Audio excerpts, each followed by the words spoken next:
이어서 구주차 2강 강의를 시작하겠습니다. 특권과 억압 그리고 차별의 상호작용에 대해 설명하겠습니다. 사회적 집단에 대한 편향, 정형화, 편견은 이미 우리가 태어나기도 전에 정해졌다고 볼 수 있습니다. 그러므로 우리의 선택과 관련 없이 우리는 차별과 억압이 존재하는 세상을 물려받았다고 할 수 있겠습니다. 인간이 자기와 타인에 대하여 배운 암묵적 명시적 메시지는 사람들이 그것에 대하여 비판의식을 기르기 이전의 연령에서부터 전달되기 시작합니다. 가족 밖의 제도나 체계와 상호작용하기 시작하면서 사회와 가정이 문화적 사회화로 확대됩니다. 사람들은 사회체계와 상호작용하면서 집단의 규칙을 빠르게 배워나갑니다. 예를 들면 소년은 분홍색을 좋아하고 소녀는 푸른색을 좋아한다는 등, 건강한 가족에게는 한 명의 엄마와 한 명의 아버지가 있다는 등, 가난한 사람은 게으르고 성공은 열심히 일한 보상이라는 등의 현실적 증거에 기반하지 않거나 현실적 근거를 과장하여 만들어진 규칙들을 따르거나 전파하기도 합니다. 사회적 질서는 강제적으로 유지되는 경향이 있습니다. 사람들은 지배계층의 힘을 유지시켜주면 보상을 받고 의문을 제기하면 처벌을 받습니다. 그 결과 사회화의 영향은 지배계층과 소수민 계층에게 다른 경험을 가져다 줍니다. 그렇기 때문에 소수민 계층의 구성원들은 분노, 좌절, 스트레스, 절망 등의 부정적 증서를 경험합니다. 이러한 느낌은 내면화된 억압으로 이어지고 낮은 자존감, 범죄, 파괴적 행동을 일으킬 수 있습니다. 한로는 특권, 억압, 차별이 반복되는 핵심적인 이유로 공포, 무지, 불안전, 혼란, 의식하지 못함, 무기력의 조합이라고 지적하였습니다. 이처럼 잘못된 것을 말하거나 행동하는 것에 대한 두려움은 사회화와 억압의 순환이 계속되도록 돕는다는 겁니다. 식민 지배를 당했거나 정복당한 사람들은 그들이 불평등한 지위를 갖게 된 것이 정당한 것이라는 이유를 부여받을 수 있습니다. 일단 이러한 이유가 부여되면 치료는 지배 집단의 우월성이 정당한 것임을 확인시켜주는 것이 됩니다. 억압은 외부적인 사회 제도 및 구조뿐만 아니라 이러한 체제를 구성하는 인간 내부에 존재합니다. 사회 체제 안에서 종속 집단의 구성원은 지배 집단의 구성원이 바라는 것과 동일한 메시지를 받습니다. 이러한 경우 해당 메시지는 종속 집단의 부정적인 의미를 함축하게 되며 종속 집단원은 억압을 통해 이들의 정체성과 세계관에 부정적인 영향을 미치게 됩니다. 한 연구는 유색인종 아동들에게 사람 그림을 2장 주고 한쪽 사람에는 자신의 피부색을 칠하고 또 다른 한쪽 사람에는 자신이 좋아하는 색을 칠하라고 했더니 대상 아동의 90%가 첫 번째 사람 그림에 어두운 색을 칠하고 50%가 넘는 아동이 두 번째 사람 그림에 밝은 색을 칠했다고 합니다. 이 연구가 암시하는 것은 소수민족 집단은 자신들의 정체성에 대해 부정적이라는 겁니다. 사회로부터 낙인이 찍힌 집단은 억압으로 인한 정신적 영향력을 벗어나기 힘듭니다.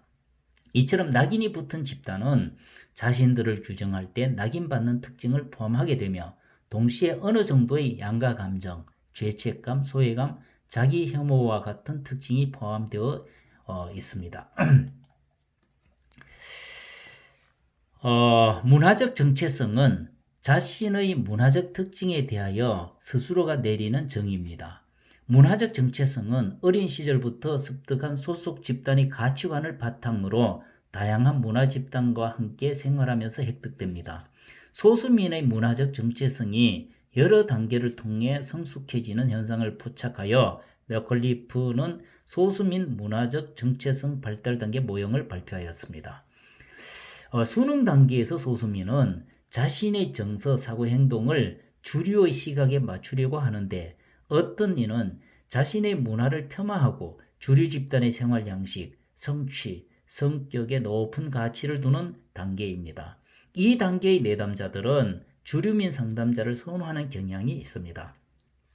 부조화와 알아차림 단계에서 개인은 여러 경험을 통해 소수 문화에 대한 긍정적인 경험을 하는데 자신이 속한 소수 문화에 대하여 가졌던 부정적인 견해에 의문을 갖기 시작하며 주류 사회의 가치관에 무조건적으로 순응했던 과거의 견해들의 혼란과 부조화를 느끼는 단계입니다. 이 단계에서는 소수민들이 자신의 문화에서 소속감과 안정감을 느끼며 그 문화의 장점을 재평가합니다. 저항과 몰입 단계에서 소수민들은 자신의 문화 집단에 몰입하고 점차 주류민들에 대하여 강한 불신과 분노를 경험하는 단계로 주류 집단이 문제의 가장 큰 원인이라고 생각하는 단계입니다. 성찰과 통합 단계에서 개인은 여러 문화에 대한 객관적 판단을 하게 되며 자신의 문화를 편향적으로 주장하던 데서 빠져나오면서 다름의 이슈들에 대하여 전반적으로 통찰하기 시작하는 단계입니다. 이 단계에서 소수민들은 이분법적 생각을 버리기 시작하며 자신의 문화가 갖는 긍정적인 특징과 다른 문화의 긍정적인 특징들을 함께 볼 수 있는 단계라고 할 수 있습니다. 보편적 포용 단계에서 개인은 모든 사람, 심지어 기득권층까지도 억압을 경험할 수 있다는 것을 알게 되는 단계로서 모든 문화에 관심을 갖고 세상을 균형 있고 통합적으로 이해하고자 노력하는 단계라고 할 수 있겠습니다. 헬მს의 주류민 정체성 발달 모형에 대해 설명하겠습니다. 접촉 단계는 주류민들이 스스로가 문화적인 존재라는 것을 인식하지 못하며 사회적 문화적 이슈와 문화적 특권에 대해 알지 못하는 단계입니다. 와해 단계에서 주류민은 소수민에 대한 억압과 차별이 존재한다는 것을 알게 되는 단계입니다. 재통합 단계는 소수민과 상호작용하면서 갈등하는 경험들이 모이면서 오히려 기득권을 지키고자 하는 욕구가 강해지는 단계입니다.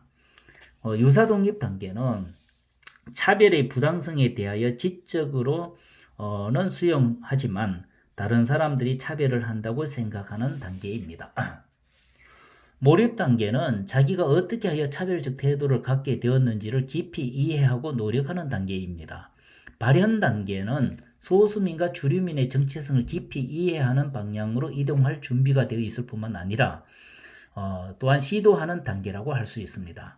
자율성 단계는 상황과 삶을 다양한 시각에서 이해하고 자신의 특권을 인식할 뿐만 아니라 소수민에게 관대하고 인간 중심적 단계입니다. 앞에서 소개한 소수민 정체성 발달 모형과 주류민 정체성 발달 모형은 모두 미국에서 개발되었습니다. 김수아가 밝힌 결혼 이주 여성의 문화적 정체성 발달 단계를 설명하겠습니다. 자문화 인식 전 단계는 모국 문화보다 한국 문화를 선호하고 적극적으로 한국 사람이 되기를 희망하는 단계로 이 단계에 속한 여성들은 때때로 나는 내가 한국인이었으면 얼마나 좋았을까라고 생각한다고 합니다. 자문화 인식 단계는 자신의 모국 문화와 한국 문화 사이에서 갈등하고 자신의 민족 정체성에 대해 새롭게 인식하며 자신이 모국 사람임을 기억하려는 특성을 보이는 단계입니다. 이 단계에서는 한국 사람이었으면 좋겠다라고 바라면서 동시에 나에게 중요한 것은 모국 사람이다라고 생각합니다. 이 단계에서는 나는 한국의 사회적, 교육적, 정치적 제도와 한국인의 가치 및 생활 양식에 자주 갈등을 일으킨다고 했으며 모국과 한국의 가치 모두에 불편을 느끼는 단계라고 합니다. 자문화 몰입 단계는 한국 사람으로 살기보다는 모국 사람으로서 살아가야 함을 느끼고 자신의 모국 문화에 가치를 더 많이 부여하는 특성을 보이는 단계로 자신의 모국과 강하게 동일치하는 특성을 나타내는 진술문에 가장 크게 동의하는 단계라고 합니다. 내면화 단계는 모국 문화와 한국 문화 중 어느 한쪽을 선호하기보다는 이중 문화 속에서 자신의 모국 문화를 자연스럽게 받아들여 한국 문화 활동과 모국 문화 활동에 모두 적극적으로 참여하는 단계로서 이 단계에 속한 여성들은 한국 문화와 모국 문화에 대한 차별과 편견을 초월하여 자신에게 초점을 두는 단계라고 하겠습니다. 다문화 상담의 성격과 이론적 배경에 대해 살펴보겠습니다. 다문화 상담은 내담자를 홀로 있는 개인으로 보기보다는 맥락 속의 구성원으로 바라봅니다. 즉 내담자가 경험하는 고통은 내담자 자신이 개인적으로 유발한 것이라기보다는 맥락의 문제에서 유발된 것일 수도 있다는 겁니다. 전통적 상담 이론 중에서도 내담자의 환경을 중요시한 이론이 있습니다. 예를 들어 아들러는 형제 순위, 공동체를 향한 관심 등에 주목하여 환경과 상호작용하는 삶을 강조하였고 체계 이론은 개인의 문제가 지닌 체계 유지 기능을 드러내 줌으로써 내담자의 문제를 개인화하는 것을 경계하였습니다. 다문화 상담 이론도 전통적 상담 이론의 바탕을 두고 비판적으로 발전된 산물이라고 할 수 있겠습니다. 다문화 상담이 태동하는 데 영향을 준 대표적인 이론으로는 여성주의 상담 이론, 생태체계 이론, 그리고 사회 구성주의 이론 등을 들 수 있습니다. 사회 구성주의 이론의 세계관에 대해 살펴보겠습니다. 사회 구성주의는 데리다, 푸코, 첨스키, 그람시 등의 포스트 모더니즘과 맥을 함께합니다. 사회 구성주의 이론은 소수의 시각 또한 표현하고 배려받을 가치와 의미가 있다는 것을 강조합니다. 사회 구성주의 이론에 따르면 지식은 사회적 과정을 통해 구성되며 사회는 실제를 만들기도 하고 파괴하기도 하며 진실을 드러내 보이기도 하고 가리기도 한다는 겁니다. 사회 구성주의 이론에서는 전통적으로 옳다고 여겨지는 지식들은 절대적인 정의나 진리가 아니라 주류 사회의 입장을 반영한 주장일 뿐이라는 겁니다. 주류의 주장이 강하면 강할수록 비주류 소수민 사회에 대한 억압이 강해지기 때문에 상황을 명확히 이해하기 위해서는 진실과 권력 또는 헤게모니의 관계를 봐야 한다는 겁니다. 사회구성주의는 사회에서 실제라고 받아들여지는 현실이나 현상이 어떤 방식으로 사회 구성원들에 의해 수용되고 체계화되며 사람들에게 알려지고 만들어지며 확산되는지를 탐구하고 밝히는 데 관심을 둡니다.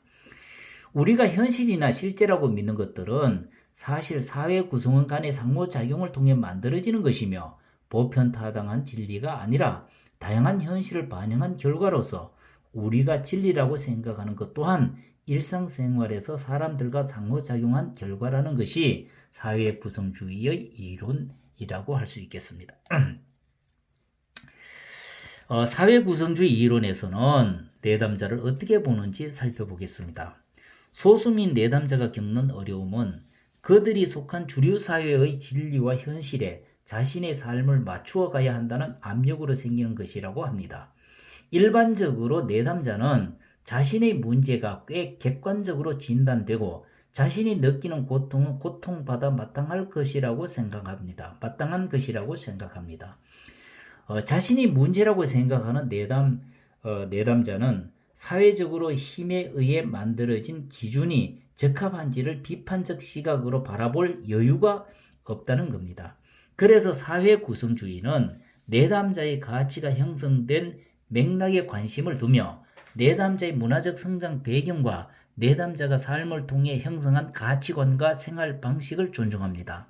사회 구성주의 상담 이론은 내담자는 자신의 문제와 자신이 원하는 삶을 누구보다 잘 아는 전문가이기 때문에 외적으로 정해진 기준을 통한 진단은 의미가 없으며 내담자를 자신의 문제와 삶의 전문가로 만드는 것이 상담의 목표라고 할 수 있겠습니다. 해결 중심 상담과 이야기 상담은 사회 구성주의의 시각으로 내담자를 바라봅니다. 이 이론에 의하면 문제를 가진 사람과 문제를 분리시켜야 한다고 주장합니다.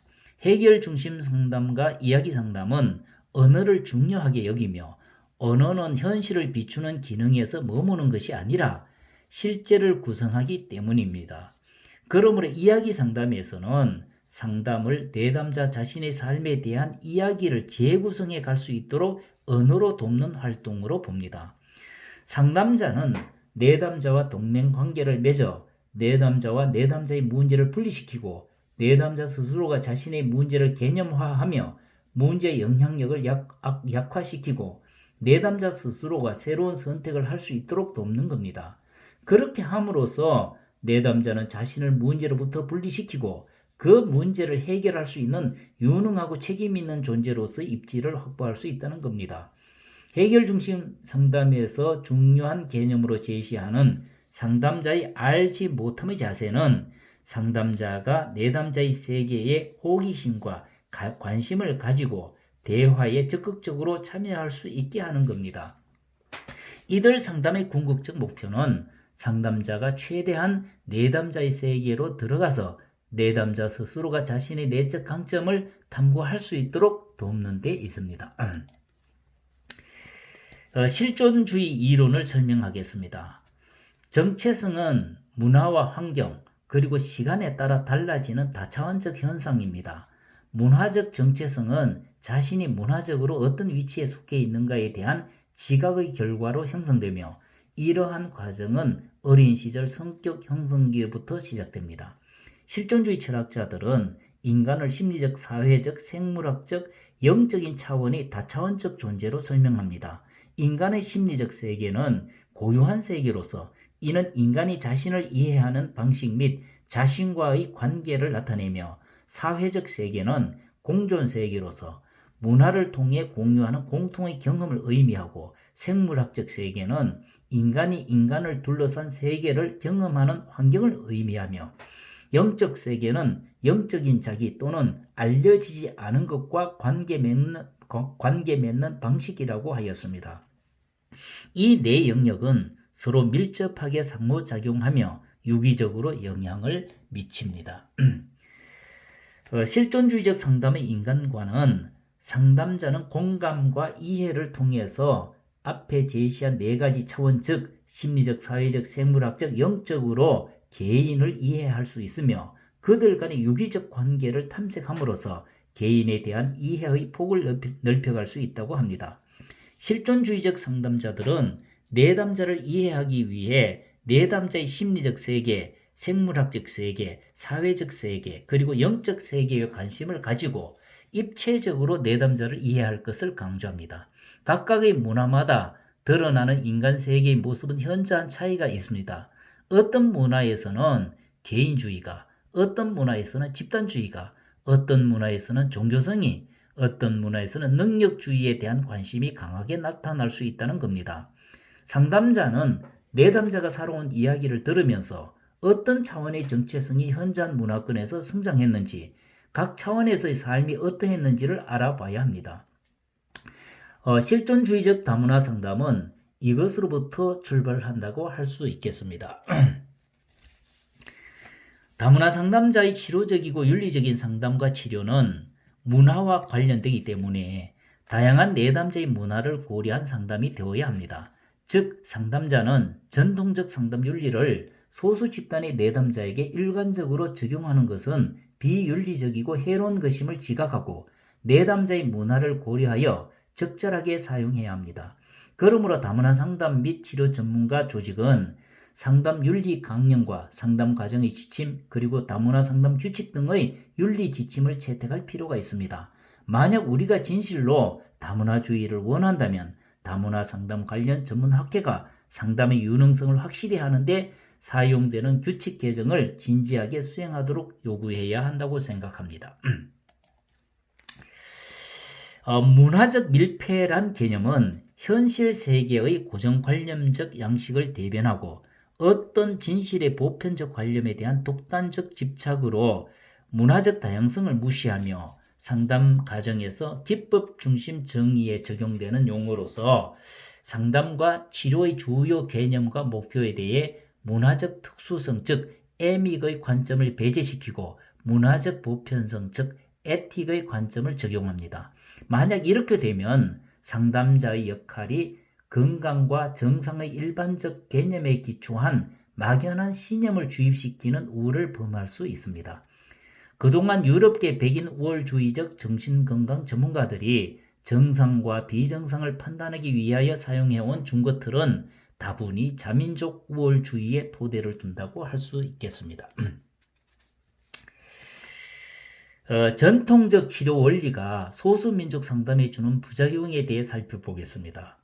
인본주의적 심리학자들은 정상의 준거로서 이상적 정신건강의 개념을 제안해 왔습니다. 건강한 성격은 본질적으로 자신의 삶의 양상에 대하여 말하는 능력이라고 하였습니다. 자신을 드러내는 것은 상담과 심리치료 과정의 특성이며 내담자는 개인적 측면에서 자기 자신에 대하여 깊이 통찰하고 표현하도록 합니다. 그러나 여러 소수 집단 사람들은 처음에는 자신을 드러내기를 꺼리기 때문에 그들을 편집증, 즉 정신적으로 건강하지 못하다고 상담자로부터 평가받게 됩니다. 일반적으로 백인 중류층은 개인의 성숙을 능력, 자율성, 스트레스 저항력 등으로 평가합니다. 사회에서 성공한 사람들은 대개 능력이 있으며 자율적이고 스트레스 저항력이 강하다고 판단합니다. 이처럼 성숙의 정의에서 인간 개인의 초점을 두는 것은 은연중에 책임을 개인에게 지우는 것이라고 할 수 있겠습니다. 어떤 사람이 삶에서 실패했을 때 그것은 그 사람 자신이 능력이 없기 때문이었다고 삶의 실패를 그 사람 개인의 능력에 귀시키는 것입니다. 이것은 집단주의적 소수민족 사회나 인종차별에 노출된 소수민족에게 적용하는 것은 바람직하지 않을 수 있습니다. 만약 다문화 사회에서 인종차별로 극심한 스트레스를 받는 사람의 스트레스 요인을 그 사람의 내부 요인으로 돌리는 잘못을 범하게 된다는 겁니다. 라이언은 이러한 과정을 처음으로 희생자 비난이라는 말로 표현하였습니다. 9주차 2강 강의를 모두 마쳤습니다. 경청해 주셔서 감사합니다.